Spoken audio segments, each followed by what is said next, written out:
Media మిత్రులకి నమస్కారాలు. ముందుగా మరి తెలుగుదేశం పార్టీలో నేను 15 సంవత్సరాలు పనిచేశాను.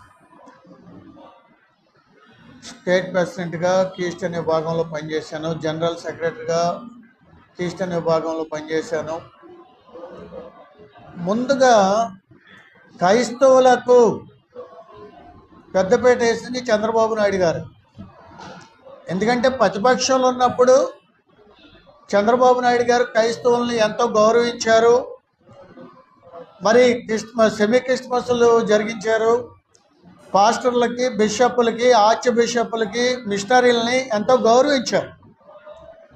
నేను సోషల్ మీడియాలో ఇంకా అనేక సార్లు వింటున్నాను, క్రైస్తవులు మరి వ్యతిరేకంగా ఉన్నారని కొన్ని విషయాలు నేను విని మీడియా ముందుకు వస్తాం జరిగింది. అలాగే కీస్టర్న్ కార్పొరేషన్ ఏర్పాటు చేసిన ఘనత చంద్రబాబు నాయుడు గారు. ఎందుకంటే అంతకుముందు క్రైస్తవులకు ముస్లిమ్స్కి కలిసి ఉండేది మైనార్టీ. అలా కాకుండా మేము అడిగినప్పుడు క్రైస్తవులకు ప్రత్యేకంగా కార్పొరేషన్ ఏర్పాటు చేసిన ఘనత చంద్రబాబు నాయుడు గారు.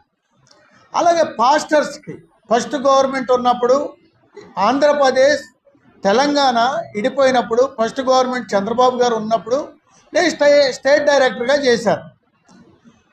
మరి ఆ టైంలో మేము చంద్రబాబు గారిని అడిగాం, అయ్యా పేదలకి కొద్దిగా సహాయంగా ఒక 5,000 రూపాయలు ఇస్తే బాగుంటుందని మేము అడిగాం. అంత రికార్డ్ నాది ఉండొచ్చు, మరి నాకు తెలియదు. అప్పుడు చంద్రబాబు గారు ఏది నో చెప్పకుండా ఎస్ అని చెప్పారు.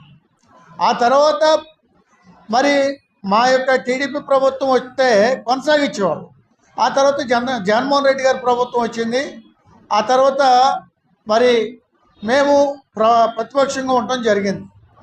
అలాగే ఇప్పుడు టీడీపీ ప్రభుత్వంలో పాస్టర్స్కి ఒకసారి అమౌంట్ వేస్తాం జరిగింది, చాలామంది చెప్పారు.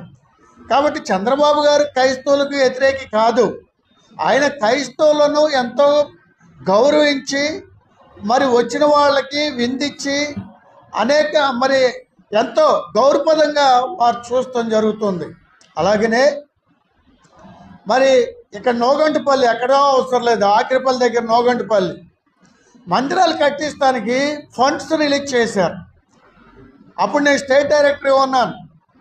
మరి జార్జ్ గారు మందిరం కట్టించబడటానికి కీస్టర్న్ కార్పొరేషన్ నుంచి వెళ్ళిన ఫండ్సే. అలాగే అనేక సార్లు మందిరాలు కట్టించబడినాయి. చంద్రబాబు గారు క్రైస్తవులకు ఆయన ఎంత చేయాలో అంత చేస్తున్నారు. అంతేగాని తొందరపడి క్రైస్తవులకు వ్యతిరేకి క్రైస్తవులకి ఏం జరగట్లేదు అనేది తప్పండి. కాబట్టి మమ్మల్ని ఎంతో బాగా చూశారు. మేము మరి సీనియర్ లీడర్గా ఉన్నాం, టీడీపీలో ప్రతిపక్షంలో ఉన్నాం. ప్రతిపక్షంలో ఉన్నప్పుడు గవర్నమెంట్ లేదని ఆయన క్రైస్తవులను వదిలిపెట్టలా. ఎంతో చక్కగా సెమీ క్రిస్మస్లు జరిపించి పాస్టర్లని, మిషనరీలని, మరి అలాగే క్రిస్టియన్ లీడర్లని క్రైస్తవులకు ఏ లోటు ఉందో అడిగి తెలుసుకుని వారికి అది లోటు లేకుండా చేస్తానికి వారు ముందడిగేస్తాం జరిగింది. కాబట్టి ఈ మీడియా పూర్వకంగా నేను మాట్లాడేది ఏంటంటే, చంద్రబాబు గారు క్రైస్తవులను ఎంతో మంచిగా చూశారు. ఎవరో నోటుకొచ్చినట్టు మాట్లాడతాం, లేకపోతే మరి వాళ్ళకి ఇష్టానుసారంగా మాట్లాడతాం. దీన్ని నేను తీవ్రంగా ఖండిస్తున్నా. అలాగే లోకేష్ బాబు గారు కూడా క్రైస్తవులను ఎంతో గౌరవిస్తారు. ఇప్పుడు నేను వెళ్ళినా వారు ఎంతో చక్కగా పలకరించి క్రైస్తవులకు ఎంతో గౌరవిస్తారు. కాబట్టి చాలామంది నేను సోషల్ మీడియాలో అలాగే కొన్ని న్యూస్ పత్రికల ద్వారా నేను వినటం జరిగింది. చంద్రబాబు గారు అందరూ అన్ని డినామినేషన్లని గౌరవించారు. అందరినీ పిలిచేవాళ్ళు. సెమీ క్రిస్మస్కి ఈ డినామినేషన్ అనేది కాకుండా అందరికీ నోటిఫికేషన్ లెటర్ పంపించేవాడు, ఎల్లని వారికి కూడా పంపించేవాడు. కాబట్టి ఈ మీడియా పూర్వకంగా నేను తెలియజేసేది ఏంటంటే, క్రైస్తవులకు పెద్దపేట వేసింది చంద్రబాబు నాయుడు గారు. అలాగే నంద్యాలలో మేము ఎలక్షన్కి వెళ్ళాం ఫస్ట్ గవర్నమెంట్లో. ఒక గంటన్నర పాస్టర్స్తో సీఎం గారు స్పెండ్ చేశారు. గంటన్నర, 10 నిమిషాలు కాదు. నేను ఉన్నాను అప్పుడు స్టేట్ డైరెక్టర్గా. వారి యొక్క సమస్యలు అడిగి తెలుసుకున్నారు.